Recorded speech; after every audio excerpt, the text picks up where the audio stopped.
नमस्कार। आईएमटीवी के आज के एपिसोड में पहला संविधान सभा से निर्वाचित युवा सभासद बब्बन सिंह आज हमारे अतिथि हैं। पूर्व सभासद बब्बन सिंह से देश के समसामयिक विषय वस्तु के संदर्भ में, राजनीतिक घटनाक्रम के विषय वस्तु पर और भ्रष्टाचार के मुद्दा पर बात करने जा रहे हैं। मधेश क्रांति के बाद, मधेश जन आंदोलन के बाद मधेश के जनता वास्तविक रूप से लाभान्वित हो पाए हैं? क्या उनको सारी हक अधिकार जो संविधान प्रदत्त है या मधेश आंदोलन किया गया जिसके वजह से जनता में वो सुख, वो अनुभूति, वो अधिकार, वो संपन्नता प्राप्त हुई है? आज का पहला सवाल है, मधेश आंदोलन से स्थापित अधिकार को क्या मधेसी जनता सदुपयोग कर पाए हैं? देखिए, मधेश आंदोलन की जहां तक बात है, इस नेपाल में बहुत सारी क्रांति हुई है। वो क्रांति जो है बहुत पहले से, प्रजा परिषद के समय से, जो प्रथम पार्टी इस देश में हुई, उस समय से क्रांति लगातार निरंतर आज तक चल रही है। जिस क्रांति में जितना भी क्रांति हुआ उसमें वो उपलब्धि जो है मधेसी, दलित, जनजाति, आदिवासी, महिला और मुसलमानों को जो है शून्य के रूप में हाथ लगी जो है। इस देश का जो है भविष्य कहे अच्छा नहीं है, या जो सचेत नागरिक है, जो राजनीतिक कर्मी है, जो राजनेता है, उनकी नीयत अच्छी नहीं है मधेश के प्रति या शोषित वर्ग के प्रति। शोषित वर्ग इसलिए मैंने कहा कि मधेसी मात्र शोषित नहीं है, मधेसी के साथ साथ जो है दलित, जनजाति, आदिवासी, महिला और मुसलमान, पहाड़ में बहुत सारे ऐसे लोग हैं, बहुत ऐसी जाति हैं जो राज्य के किसी भी अंग में उसकी पहुंच नहीं है। इसलिए जो है क्रांति जो है राजनेताओं के लिए उपलब्धि हुई, पीपुल के लिए नहीं हुई। लेकिन जब मधेश आंदोलन हुई 10 साल जनयुद्ध के बाद, क्रांति के बाद, जब अंतरिम संविधान बना करके जो है सारे मुद्दा को, एजेंडा को बाईपास करके जो सरकार 7 दल के रन कर गई, तो मधेश आंदोलन हुई। और मधेश आंदोलन जो क्रांति हुई उसमें जो है सरकार जो है हार करके जो है क्रांतिकारियों से जो है वार्ता की और जो है समझौता किया, और उसमें जो अंतरिम संविधान में जो मिला वो उपलब्धि मूलक रहा, जिससे मधेश आंदोलन का ही उपलब्धि कहा जाए कि मधेसी को आरक्षण मिला, दलित को, जनजाति को, आदिवासी को, महिला को, मुसलमान को, अपांग को, ये सारे लोगों को मिला। लेकिन 10 साल के जनयुद्ध करने वाले क्रांतिकारियों से नहीं मिला। वो जो है अपनी समझौता 12 मुद्दे जो समझौता किया तो उसमें छोड़ दिया। लेकिन ये सारा उपलब्धि स्थापित कहां होगी? आप जितना क्रांति कर रहे हैं, चाहे कोई भी देश में, संसार में जहां भी क्रांति होती है, ये स्थापित कैसे होगी? ये स्थापित करने के लिए बैलेट्स का क्रांति जब तक नहीं होगी, जब तक सदन में शोषित वर्ग का जो है बहुमत नहीं आया होगा, तब तक जो है वो आपका क्रांति जो है शून्य में परिवर्तन हो जाएगी। मधेश आंदोलन हुई, लेकिन उपलब्धि कहां जाकर के समाप्त हो गई? अभी भी उपलब्धि है, पूर्ण रूप से समाप्त हुआ ऐसा बात नहीं है, अभी भी आरक्षण है, बहुत ऐसा चीज है जो मिला है और मिलेगा।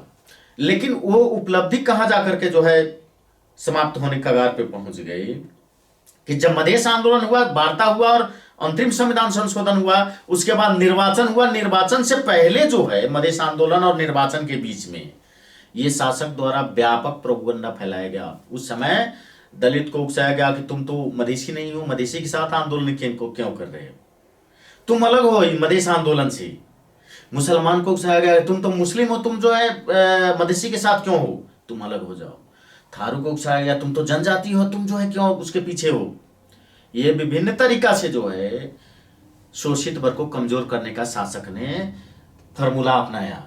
उसी समय आपको नारा दिया गया बैकवर्ड फॉरवर्ड का, उसी समय नारा दिया गया यादव हर्षे जन कास्ट का, उसी समय पचपौनिया जादव का नारा दिया गया, उसी समय जो है मधेश आंदोलन के बाद जो है और मधेश आंदोलन के समय आपको पहाड़ी और मधेसी का सांप्रदायिक दंगा का नाम दिया गया, जबकि मधेसी जो है अपने अधिकार के लिए शासक सरकार से लड़ रही थी, सादल के सरकार से संघर्ष कर रही थी, पहाड़ी समुदाय से नहीं कर रही थी, क्योंकि पहाड़ में भी बहुत सारे शोषित लोग हैं, प्रताड़ित लोग हैं, सारे शोषित के लिए अधिकार के लिए संघर्ष हो रही थी।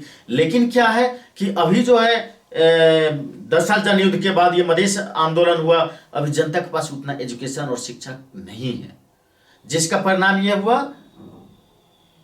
करीब करीब 88% वोट जो है 88% शासक के पक्ष में जो है वो वोट चला गया शोषित का। आज भी जो है मधेश आंदोलन जब हुआ, उसके बाद जो प्रथम संविधान सभा हुआ या जितना निर्वाचन हुआ, इसमें कांग्रेस कम्युनिस्ट को वोट गया, रापरापा को गया, माले मसाले को गया। लेकिन आप जो है जब तक वहां शोषित का बहुमत सदन में नहीं होगी, और जान रहा है सरकार जो है और शासक जो है, हम इतना जो है शोषित को जो है दमन कर रहे हैं, राज्य के हर एक अंग से दूर रखे हैं, हम जो है उसका अधिकार नहीं दे रहे हैं, हम उसे गोली से मार रहे हैं, वो सड़क संघर्ष कर रहा है, हम उसे सदन में जो है उठा करके मार्शल लगा करके फेंक दे रहे हैं। उसके बाद भी जो है मधेसी जनता, दलित जनजाति, आदिवासी, महिला और मुसलमान जो है हमें वोट दे ही रही है, तो हमें उसका अधिकार देने से क्या फायदा। माननीय उपेंद्र यादव ने एक बहुत अच्छा बात कहा, जब मार्शल लगाकर संविधान सभा से जो मधेसी को जब फेंक दिया बाहर जो है राजपा और समाजवादी को, तो उपेंद्र यादव ने फिर जो है उन्होंने एक आवाज दिया था बहुत अच्छा कि एक दिन के लिए भी संविधान सभा जीवित किया जाए, और संविधान के प्रस्तावना में जब तक जो है ये नहीं आएगा, ये शब्द वाक्य जो है, तब तक जो है अधिकार, ये संविधान सुरक्षित भी होता है तो अधिकार बेकार है। ये जो है वहां जाकर के मार खा गई। आज भी शोषित वर्ग जब तक जो है बैलेट से जो है शासक को समाप्त नहीं करेगी, तब तक सदन में जब तक आपका पूर्ण बहुमत नहीं होगा, उसको जब यहां पूरा हार नहीं खाएगा बैलेट से, उसका पहुंच जब तक शून्य नहीं होगा जो है जमीन पे स्थानीय में, तब तक जो है आप असुरक्षित हैं। देखिए सरकार गलती किसका कहा जाए, हमें इस बात को सोचना है हर एक शोषित वर्ग को, चाहे वो पीपुल हो या संचारकर्मी हो या राजनेता हो, इसको सोचना जरूरी है कि मधेसी तो संघर्ष किया, तो मधेश के लिए जो भी उपलब्धि हुआ दिलाया, लेकिन मधेश से जो वोट आज तक जो लिए, या दलित जनजाति आदिवासी का जो शोषित वर्ग का जो वोट जो है कांग्रेस कम्युनिस्ट लिए या रापरापा लिए या और लोग, वो आज तक शोषित वर्ग के लिए संघर्ष कभी किया नहीं किया। आज तक वो सदन में उसका बहुमत रहा, 2/3 बहुमत से जिस संविधान को पास किया, उस पार्टी से कभी जनता ने इस बात को पूछा है या पूछना चाहिए कि हम तो संघर्ष किए, हम अधिकार नहीं दिला पाए, हमारा बहुमत नहीं था, मेजोरिटी नहीं था उतना सदन में, जनता हमें उतना माइंडेड नहीं दिया, आपको दिया, आपने जो है मधेसी के लिए क्या किया, दलित जनजाति आदिवासी महिला या मुसलमानों के लिए, आप उसको जो है संवैधानिक अधिकार से क्यों वंचित कर दिए, आप उसके साथ विभेद क्यों करते हैं, आप उसके ऊपर सांप्रदायिकता का जो है क्यों थोप रहे हैं, उसके क्यों दाग लगा रहे हैं सांप्रदायिकता का। सांप्रदायिक अगर कहा जाए तो राज्य है, शासक है, सरकार है सांप्रदायिक मानसिकता की, और उसका क्रियाकलाप और कार्य है, जो लोकतांत्रिक हिसाब से सदन में अपने बात को शोषित कर रखा, उसके बात को न मानकर उसे सदन से उठा करके मार्शल लगा के बाहर फेंक दिया, जबरदस्ती संविधान को पास किया, और जो है उसके ऊपर जो है लादा गया ये संविधान जो है। सांप्रदायिक तो वो है जो जनता के हित में नहीं काम कर रही है, जो जनता के हक में नहीं काम कर रही है, जो जनता से विभेद कर रही है। आज भी जो है संविधान में जो है अगर संशोधन करके अगर उसके अधिकार को दे दिया जाए, तो कल जिस सरकार का बहुमत आएगा वो संशोधन करके हटा सकती है, तो सुरक्षित नहीं रहा। जब तक संविधान के प्रस्तावना में शोषित वर्ग का सारा चीज नहीं हो, तब तक जो है उस जिसका बहुमत आएगा वो हटा सकता है। कल शोषित वर्ग का अगर जो है 2/3 बहुमत आ जाएगा सदन में, तो वो जो है संशोधन करके उसका अधिकार को दिला देगा। लेकिन विचार करने वाली बात यह है, जनता या कुछ लोग जो है, जो शासक के लोग हैं, जो प्रचालित है, वो पूछते हैं मधेसी पार्टी ने क्या दिलाया, मधेसी पार्टी ने क्या किया, मधेसी अधिकार क्यों नहीं दे रहा है। अरे भाई 2/3 बहुमत उसकी है, सदन में उपस्थिति उसकी है, बहुमत उसकी है, वोट उसको मिला ज्यादा, अधिकार वो देगा कि हम देंगे। चलिए भाई हम अधिकार दे देते हैं, लिखे होगा नहीं होगा, ये सदन में जो है जब जिसका बहुमत होगा वो करेगा। तो जनता को इस बात को जो है, सचेत नागरिक को इस बात को समझना होगा, इस बात को जो है जानना होगा कि आपके बैलेट से ही आपको जो है मात किया जा रहा है, आपके वोट से ही आपको जो है परास्त किया जा रहा है, आपका ही मत लेकर के जो है आपके विरुद्ध में निर्णय किया जा रहा है। पहले से अगर कहा जाए, मधेश आंदोलन चाहे जनहित हुआ चाहे आज तक, पहले से 1000 गुना जो है ज्यादा आज जो है सांप्रदायिकता शासक के मन में है। आज कलम से जो है, पहले रोड पे बस में जगह जगह गाली बोलते थे, अपमान करता था मधेसी समुदाय को, दलित जनजाति आदिवासियों को, लेकिन आज कलम से जो है उसके साथ जो है विभेद किया जा रहा है। आज जो है संविधान में कानून बनाकर उसके साथ विभेद किया जा रहा है। आज उसके साथ राज्य के किसी भी अंग में जहां भी जाइए, जिस कार्यालय में जाएगा उसके साथ जो है विभेद की जा रही है, कलम से उसके साथ दुर्व्यवहार किया जा रहा है। इसलिए जो है जब तक जो है शोषित वर्ग, देश भर का शासक को बैलेट से समाप्त नहीं करेगी, तब तक जो है यह अधिकार आपका जो है नहीं मिलेगा। ये बैलेट का क्रांति का आवश्यकता है। बैलेट से जब तक जो है शासक को समाप्त नहीं करेंगे, यह असंभव है आपको जो है सुरक्षित होना। अगर संसद में या सरकार के पास 2/3 की बहुमत है, तो यह बहुमत मधेसी जनता या मधेसी नेता के पास क्यों नहीं? सरकार को आप जिस तरह से ब्लेम लगा रहे हैं कि सरकार ने इसको संशोधन नहीं किया, वो क्यों करेगा? उसके पास तो ऑलरेडी 2/3 का दम है, तो आपकी बात वो क्यों सुनेगा? अगर आपको यह बात सुनानी है तो जनता में विश्वास दिलाना होगा कि 2/3 या बहुमत हम लोगों के पास हो, जो हम लोग संशोधन कर सके। क्योंकि अभी तक की जो 3 वर्ष की सिनेरियो देखा गया है, उसमें सरकार संशोधन के सवाल पर कहीं भी टस से मस नहीं। देश की नेता कहा जाए या पहाड़ के या हिमालय के जो शोषित वर्ग हैं, मुख्य रूप से जैसे पहाड़ के जो दलित जनजाति आदिवासी मगर गुरुंग राय लिंबू लगायत बहुत सारे लोग हैं, ये नेताओं की कमी क्या है? हम नेताओं की, मधेश के नेताओं की, उनकी कमी क्या है कि हम जनमानस में जनता को ये विश्वास नहीं दिला पा रहे हैं। ये हमारी कमी समझा जाए कि जनता को इस बात को पहले जानकारी और ये विश्वास दिलाना होगा, प्रशिक्षित करना होगा कि आपके बैलेट से जो है जो प्रतिनिधि चुन के जाते हैं, वो आपके लिए आपका अधिकार जो है संविधान में सुरक्षित करती है, आपके लिए नियम कानून बनाती है। जो शासक वर्ग जो जीत के गए आज तक, जो शोषित के लिए नहीं काम किया, न मधेसी दलित जनजाति आदिवासियों के लिए नहीं काम किया, वो हम कर सकते हैं। आपका बैलेट लेके आपके हित में नहीं काम कर पा रही है, हम उसको तालीम नहीं दे पा रहे, हम उसको जनमानस तक नहीं पहुंचा पा रहे। हम जहां पहुंचा पा रहे हैं वहां एक प्रभाव है। नेपाल में एक प्रभाव क्या है, राजतंत्र से प्रजातंत्र हुआ, प्रजातंत्र से गणतंत्र हुआ, ज्यादा दिन का डिफरेंस नहीं है। एक नेपाल में जो है पाकिस्तान की तरह एक प्रभाव है, पीपुल में एक प्रभाव क्या है, प्रभाव क्या, दुष्प्रभाव कहा जाए उसे।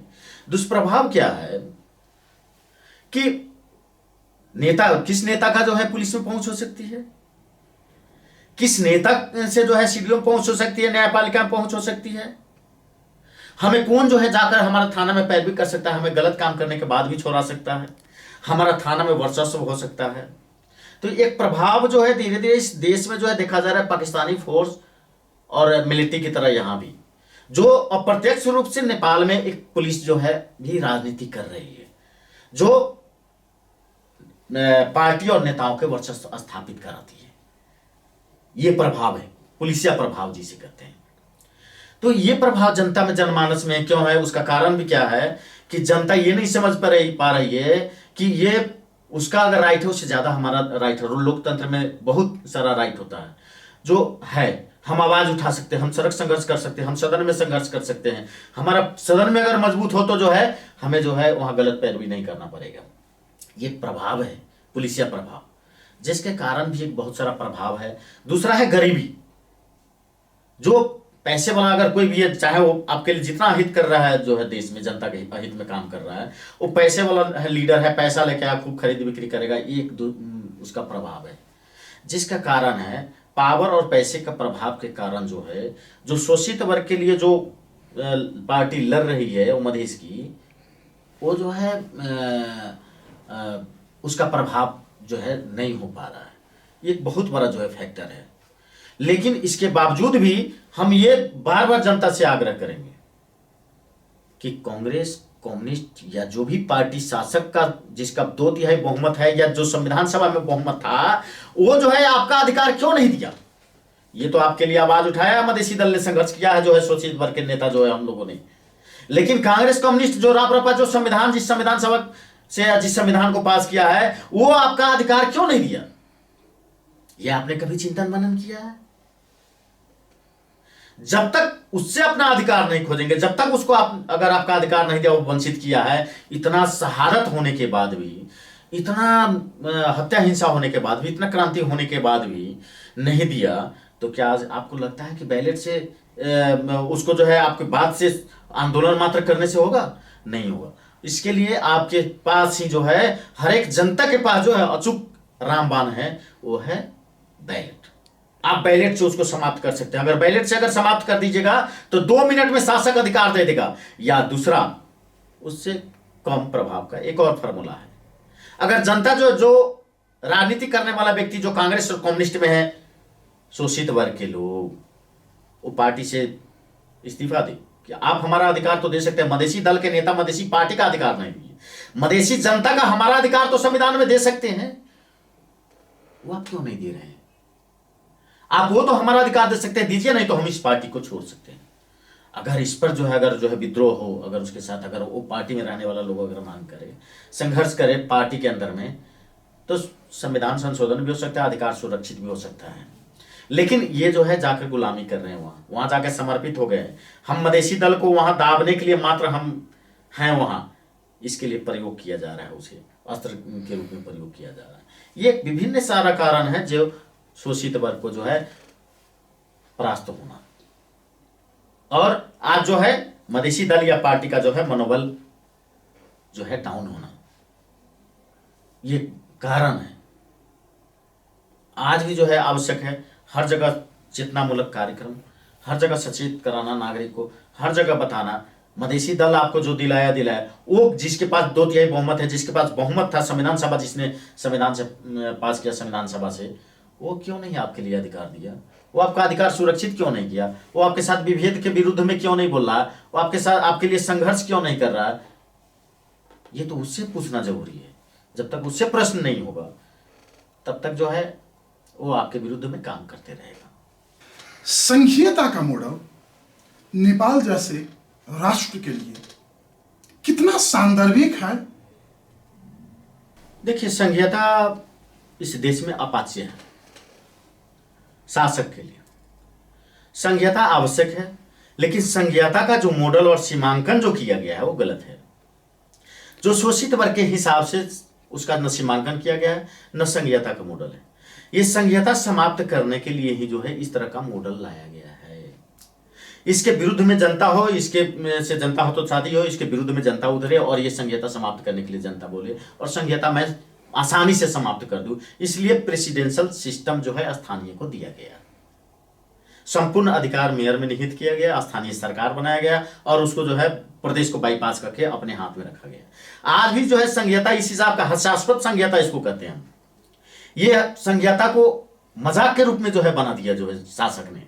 आप देख लीजिए, संघीय ऐसा संघीय राज्य है जो स्थानीय संघ के अंतर्गत है, पुलिस प्रशासन नियामक निकाय सारा संघ के हाथ में है, न्यायपालिका संघ के हाथ में है, प्रशासनिक संघ के हाथ में है। वो जो है एक जो है देखने के लिए जो है बैनर लगा दिया जो है प्रदेश सरकार बना करके, जो संघीयता को मॉडल को संघीयता के विरुद्ध में लोग हो, इसके लिए संघीयता समाप्त करने के लिए इस तरह का मॉडल और इस तरह का सीमांकन संघीय राज्य को इसको कमजोर करने के लिए इस तरह का जो है शासक का जो है ये सेटिंग में जो है ये फार्मूला लाया है उसने, जो ठीक नहीं है। जनता के घर घर में सिंह दरबार, स्थानीयता को पूर्ण रूप से अधिकार संपन्न बनाया गया, इस तरह का जो है सो सरकार की अभिव्यक्ति है, इस तरह की सरकार की संरचना है। इसी अंतर्गत स्थानीय तह भी बनी हुई है, स्थानीय तह के आधिकारिक लोग कार्य भी कर रहे हैं। लेकिन आपने जो अभी सवाल उठाए कि स्थानीय तह और संघ के बीच में कुछ बात को लेकर के समन्वय नहीं हो पाता है, बैंक हो, पुलिस हो, कर्मचारी हो, सारी संघीय सरकार उस पर नियंत्रण करती है, तो फिर स्थानीय सरकार की, प्रदेश सरकार की संरचना या उसकी भूमिका पर ही सवाल उठने लगी है। तो कहीं ना कहीं संघीयता फेल होगी, कहीं ना कहीं संघीयता कल के दिन में जो है सो इस देश से समाप्त होने की कगार पर पहुंचेगी। तो क्या ये समन्वय की अभाव है या शक्ति संतुलन का अभाव है? इसको कैसे चित्रित किया जाएगा? संघीयता जो है, जो आप शक्ति संतुलन और व्यवस्था की जो बात कर रहे हैं, ये ऐसा संघीय संरचना बनाया गया है जिस संघीय संरचना में जो है प्रदेश के पास न उसका न्यायपालिका है, न उसका प्रशासनिक है, न ही उसे एक वार्ड अध्यक्ष इतना हैसियत दिया गया है, पावर दिया गया है। ये संघीयता कमजोर करने के लिए ही इस तरह का मॉडल लाया गया। आज स्थानीय सरकार को निर्माण किया गया, क्या वो प्रदेश के अंतर्गत है? क्या प्रदेश का उसमें कोई बागडोर उसके हाथ में है, या प्रदेश से उससे समन्वय करना पड़ेगा कानूनी रूप से? नहीं है, ये सीधा संघ से संचालित हो रही है। संघ ने जो शासक ने क्या किया, एक प्रदेश खड़ा कर दिया गया और जनमानस में दिया गया, देखिए आपको जो है संघ दिए, हम जो है आपको जो है प्रदेश दिए हैं, आपको जो है संघीय राज्य बना दिए, प्रदेश सरकार आपके लिए क्या कर रही है आप जाकर पूछिए। ये जो है दिया गया कि जाइए हम प्रदेश बना दिया, स्थानीय सरकार बना दिया, आपको जो है घर घर में सिंह दरबार पहुंचा दिए।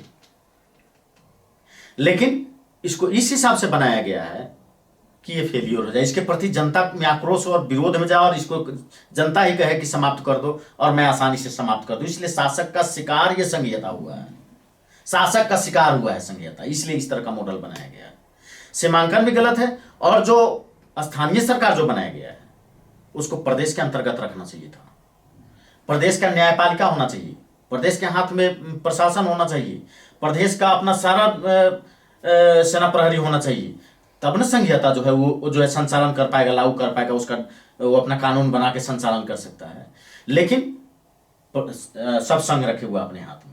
आज भी आप देख लीजिए, स्थानीय सरकार को जो है संघ जो है, केंद्र सरकार जो है फ्री छोड़ दिया, तुम लूटो, जो करना है करो, हम हमारे तरफ से कोई जो है न प्रशासन डिस्टर्ब करेगा, ना अख्तियार करेगा, ना हम करेंगे, लूटो, इतना भ्रष्टाचार करो ताकि उसके विरुद्ध में जनता आक्रोशित हो, कहे कि नहीं ये सिस्टम तो बेकार है, लूटने पाटने का सिस्टम बना दिया गया, खाने के लिए बना दिया गया, इसके विरुद्ध में।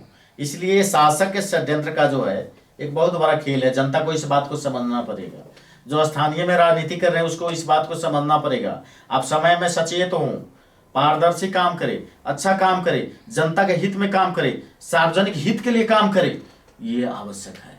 नहीं करेंगे तो जनता को जो है शासक जो है अपना फॉर्मूला लगाया है और जनता जो है आपके विरुद्ध में जाएगी, विद्रोह होगी और आपको जो है जनता ही समाप्त करने के लिए मांग करेगी और संघीय सरकार मजा से जो है चुटकी बजा करके उसको समाप्त कर देगी। आपका जो है तलवार आपके ऊपर वार। विगत कुछ दिनों में रौथट लगायत धनुषा सुदूर पश्चिम में हत्याओं का श्रृंखला चल रहा है। जैसे दलितों का हत्या होना, बलात्कार होना, पुजारी का हत्या होना रौथट में, इन सब कड़ियों को अगर जोड़ा जाए तो राज्य व्यवस्था कहीं ना कहीं फेलवर दिख रही है। राज्य के तरफ से इन सब पर कहीं कोई नियंत्रण नहीं है। और पिछले दिनों की अगर वक्तव्य को देखा जाए तो गृह मंत्रालय के गृह मंत्री खुद ऐसे वक्तव्य देते हैं कि बलात्कार क्या घटना है, जैसे कि बलात्कार कुछ है ही नहीं, एक साधारण सी बात है। तो जनता की सुरक्षा, राष्ट्र की सुरक्षा को आम जनता या आम नेता किस रूप से इसको जो है सो समझा जाए, किस रूप से दिया जाए कि हम सुरक्षित हैं, असुरक्षित है, हत्या हिंसा बलात्कार की घटना ऐसे ही रोज होते रहेंगे, या दलितों की जो है सो हत्या ऐसे ही कर दिया जाएगा। इस पर उजरी बाजुरी करने पर भी कहीं कोई सुनने वाला नहीं है। तो राज्य क्या अनियंत्रित है, छाड़ा तंत्र बन रहा है, देश किस ओर जा रही है?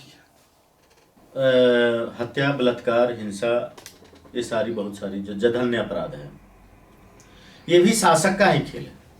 मैं संघीय सरकार पर, केंद्र सरकार पर मैं आरोप लगाना चाह रहा हूं आपके माध्यम से, संसार के माध्यम से।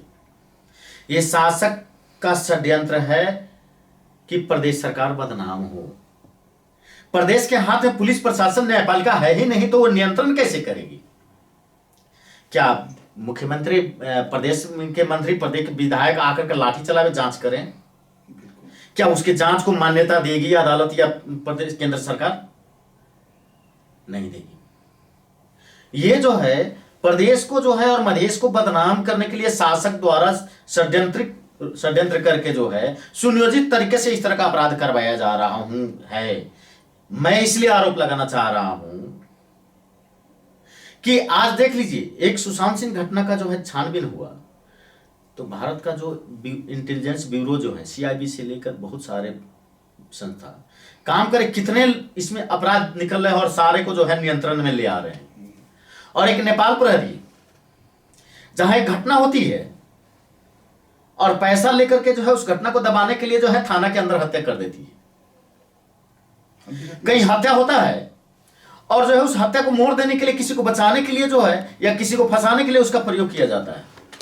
तो है शासक जो है का जो क्रियाकलाप है, शासक जो है प्रदेश सरकार को, स्थानीय को और उस मधेश को बदनाम करने के लिए इस तरह षड्यंत्र कर रही है। एक ऐसा देश हमारे पड़ोसी में है, भारत में, एक सुशांत सिंह का जांच करने के लिए, हत्या जांच करने के लिए आप देखिए कितने जांच, उसमें बहुत सारे मैटर निकल रहे हैं। एक वहां का इंटेलिजेंस ब्यूरो और वहां का पुलिस प्रशासन और निकाय है, और एक नेपाल का है। आप अख्तियार में चले जाएंगे तो वहीं पर दफन हो जाएगा मुद्दा। आप जिस निकाय में जाएगा वहीं पर जो है पावर से जो है दफन हो जाएगा।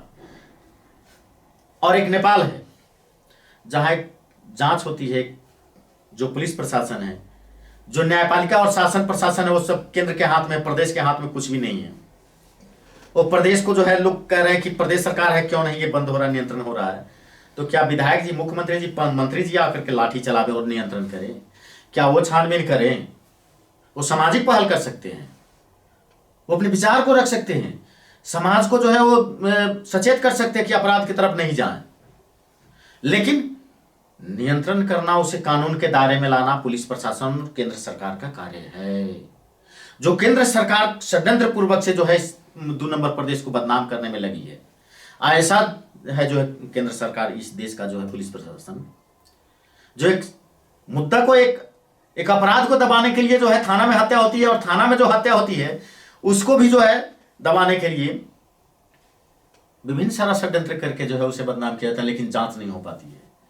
एक पार्टीगत रूप से दूसरे को फंसाने के लिए षड्यंत्र किया जाता है, लेकिन यहाँ का जांच एजेंसी जो है फेल है।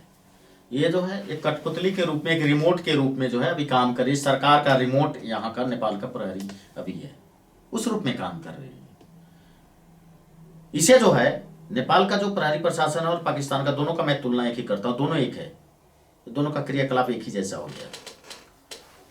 ये इसका जो है छवि अच्छा नहीं है। ये जो है देश के जनता के हित में नहीं काम कर रही है। ये प्रशासनिक रूप से इसके जो है अपराध को जो नियंत्रण करने के लिए नहीं काम कर रही है। ये जो है किसी का कठपुतली बन गई है। कहीं पैसे कमाने के लिए काम करे, कहीं तस्करी के लिए काम करे, कहीं भ्रष्टाचार दबाने के लिए काम कर रही है। विभिन्न एंगल से जो है जनता और के हित में काम नहीं कर रही है, अहित में काम कर रही है। इसलिए ये शासक का जो है षड्यंत्र है कि मधेश में ज्यादा हत्या हिंसा हो और पुलिस प्रशासन मेरे हाथ में है, मैं जो है उसे गलत कराता रहूं और प्रदेश सरकार बदनाम होता रहे। मैं जनता को आपके इस टीवी के माध्यम से सचेत कराना चाहता हूं, ये जो पुलिस प्रशासन है सब केंद्र के हाथ में भाइयों। न्यायपालिका केंद्र के हाथ में, प्रशासन केंद्र के हाथ में है। ये केंद्र नियंत्रण क्यों नहीं कर रही है? केंद्र इसको जो व्यवस्थापन क्यों नहीं, केंद्र इसको पारदर्शी क्यों नहीं कर रही है? अगर वो अपराधी है तो छानबीन करके उसको कानून के दायरे में क्यों नहीं ले ला रही है? किसी को बचाने के लिए घोंच पेच जो कर रही है, ये इसका जो है छवि सरकार का पूर्ण जो है साजिशपूर्ण और गलत छवि है। इसका उद्देश्य जनता के हित में नहीं, जनता के हित में है। ये गैंग चला रही है, जो है अभी सरकार का एक गैंग चल रहा है इस देश में, जो भ्रष्टाचार, पूरे व्यापक भ्रष्टाचार करवा रही है, कर रही है। भ्रष्टाचार दबाने के लिए काम कर रही है, अपराध को बढ़ावा देने के लिए काम कर रही है, पार्टी के लिए काम कर रही है, उसके कार्यकर्ता के लिए काम कर रही है, जनता के लिए काम नहीं कर रही है।